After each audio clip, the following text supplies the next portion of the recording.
realtalk.com, and Dani Babb is the author of Accidental Landlord. Welcome to you both. And I'm going to have both of you answer the very, very tough question of housing recovery. Does it actually happen this year? Let's start with you, Greg.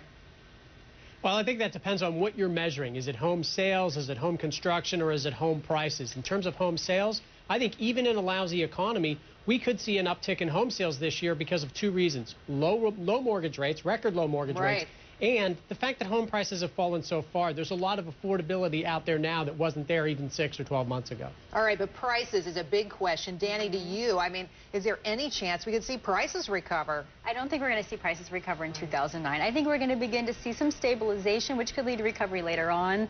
But I think in the FHA markets, which would require a conventionally financed home, something in the median price for that area. So we're not talking the most expensive houses right, out not the there. most expensive, somewhere between $200,000 and $700,000, depending upon your area. Those particular homes, I think we could see some increase in sales this coming year because of historically low rates. Sales or sales prices? Say actual sales. Okay, so we're looking for some recovery in volume possibly, right. but not in the thing so many homeowners are worried about, which is prices. Now, I want to talk about foreclosures. Dani, I'll start with you.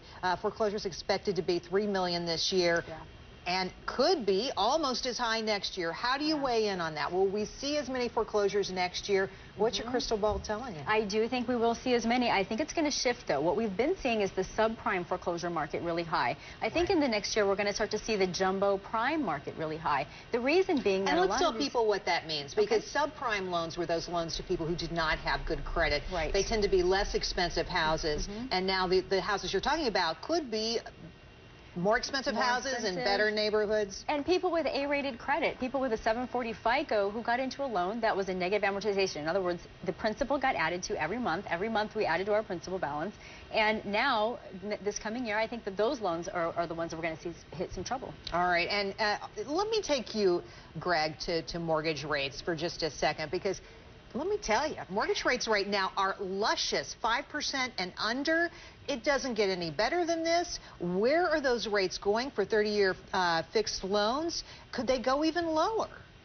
It's possible, but I think the best news of all here, Jerry, is that unlike what we've seen in the past when mortgage rates drop to these really low levels, it's a flash in the pan and that they quickly move higher, and that's not going to be the case this time around. I think we're going to see these low mortgage rates persist at least through the first half of the year, if not much of 2009. Wow, that is big news. Now, do you think it stabilizes somewhere well under 5, or do we go above 5%? Well, I mean, I think 5 is sort of the 5 to 5.5 is probably the range that we're going to be in for much of 2009. You know, 4.5% is that magic number everybody's throwing out there, but I think that's just a tall task to see mortgage rates fall to that level and stay there for any appreciable length of time. I think 5 to 5.5 is a realistic range, at least for the first half of 2009. Dani, what does that mean for the housing market with mortgage rates at that level? Well, it means that hopefully we'll have some people who have taken money out of other markets and put it into housing.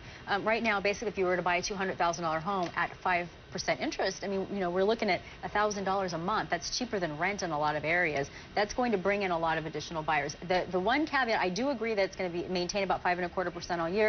The one caveat is in the jumbo market, where it's been about 2% higher than the non-jumbo loans for quite some time. And those are always higher. Those are. Okay, where's the opportunity? Who really does well in this market? First to you, Greg, quickly.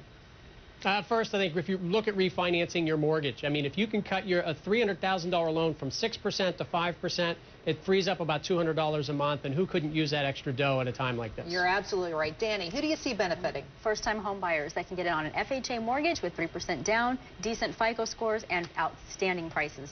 I love that. That's great information, and appreciate both of my guests today. Dani, Greg, thanks for joining us. Great stuff. Now, this show is all about your bottom line. So when it comes to your child's education, we'll show you which college